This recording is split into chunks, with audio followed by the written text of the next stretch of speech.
What the hell happened with Overwatch 2? I mean, I kept up with the game back when they announced it, which really just feels like years ago, but the game just came out of absolute nowhere.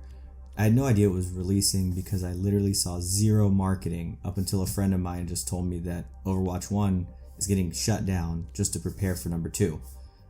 Took forever to get into some games. I was hitting those server issues. They got DDoSed a couple times, but finally got in and I'm able to really give you guys my final thoughts here on Overwatch 2.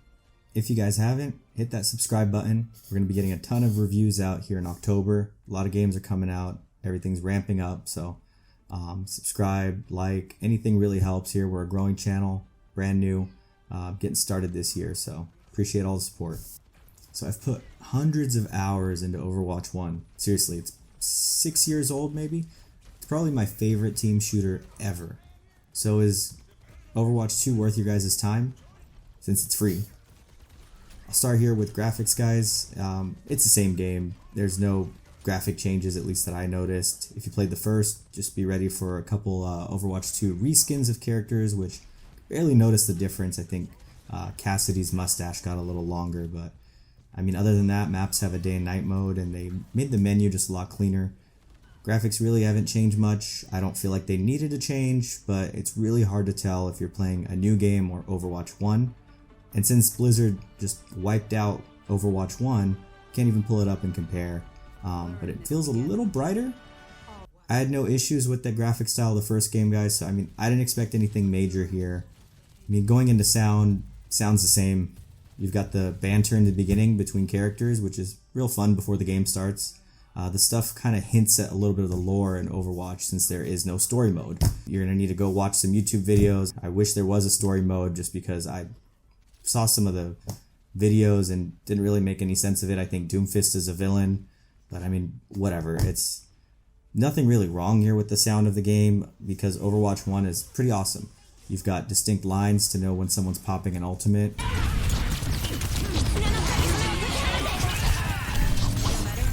Even just the sound of Tracer's submachine guns, it's real easy to hear. It's something that wasn't broken in the first game, so no need to change it in the sequel. This brings us to story, which I hinted at a little bit. It's non-existent. Blizzard promised to drop a PvE mode, but that got delayed, so can't even talk about it. Instead, I'm going to talk about gameplay, which honestly is what made Overwatch 1 just such a blast.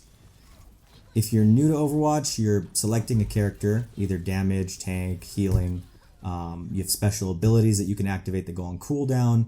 They've made some changes to characters, but there is something called a passive ability, especially some reworks to Orisa and Cassidy.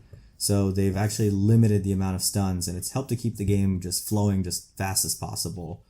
There's a whole new focus here on damage. The tanks are just more DPS style.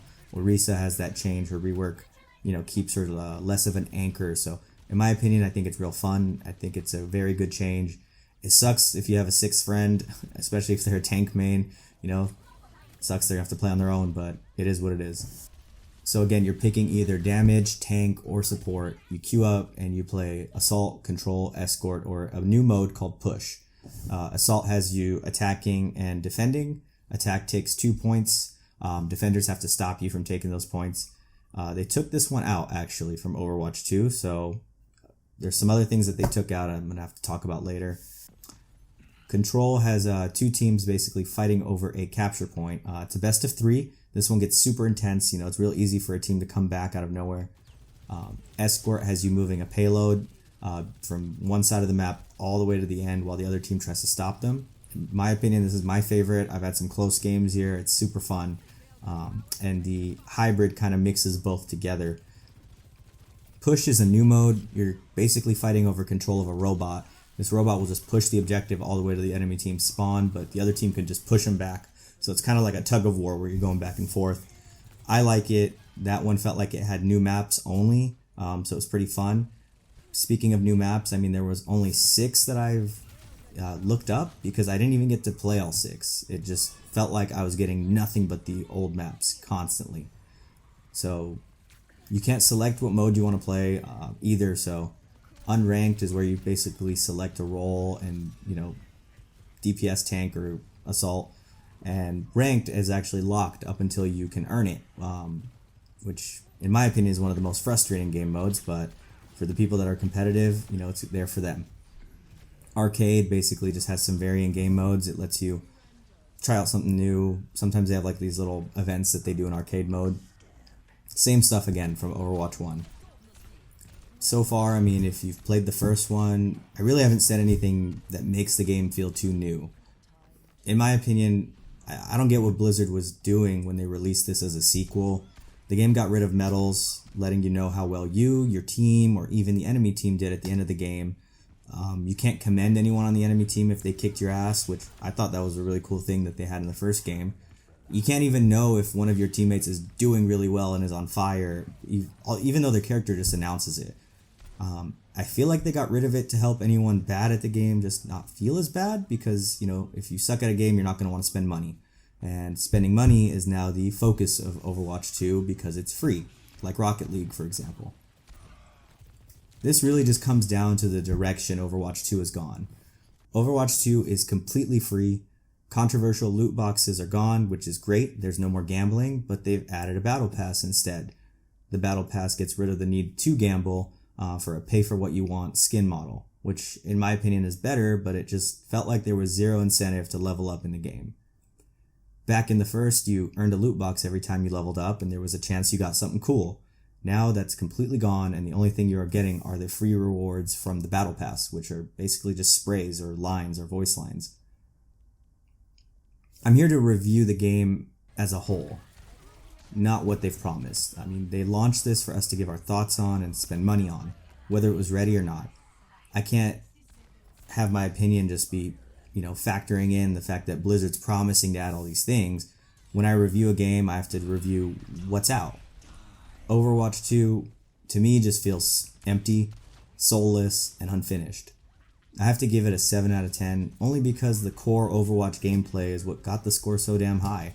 The game is as fun as it was 6 years ago, and getting rid of a tank really helped the game flow. It made it more action-based, and it feels like you could carry now. Just getting rid of PvE mode or just delaying it has us playing basically Overwatch 1 minus a tank. The gameplay is just as fun, but the progression just feels shallow and gone unless you fork over $10 for the pass. I'm not a fan of locking heroes behind a paywall either, because I used to go back to Overwatch whenever a new hero dropped. It helped keep the game fresh for me. I know now you can unlock them for free, but just getting to level 55 in the battle pass is way too slow. I'm not even at level 10 yet, and it just feels like I've played like 30 matches. So, you don't need to play new characters to win, but if it follows the Warzone model, new characters are definitely going to be overpowered, and it's going to help sway some battle pass purchases, guys. Just like what Call of Duty did in Warzone, they made their newest guns overpowered, they added tracers, they made it super cool, and then nerfed it really just the next season after they got all those purchases. I don't know what challenges they're going to require to unlock the hero for free when they drop the next battle pass, but in my opinion, character locking versus just cosmetic locking is wrong. If you've never played Overwatch, honestly, download the game. You're definitely going to have a good time. The game is one of the best team-based shooters out. If you have played the game before, try it out. It's free. I can't really hate on the game. Removing a tank changes up the gameplay. It does feel a little more rewarding. A 7 is by no means a bad score. It's just, unfortunately, an update, not a sequel, which a lot of people have said. I can't just help feel like they patched it. They slapped that 2 sticker on, and it was really just to generate some kind of marketing hype, but they did zero marketing. This is a live service game though, so I'll stay updated on the changes and drop another video if the game gets any better. Thanks again for watching. What did you guys think of Overwatch 2? Were you able to get in? Were you able to get some rounds in? Does it feel different? What do you guys think? Drop a comment, let me know. I'll be coming out again with more reviews this month, so definitely hit subscribe. Don't miss a thing. See you guys later.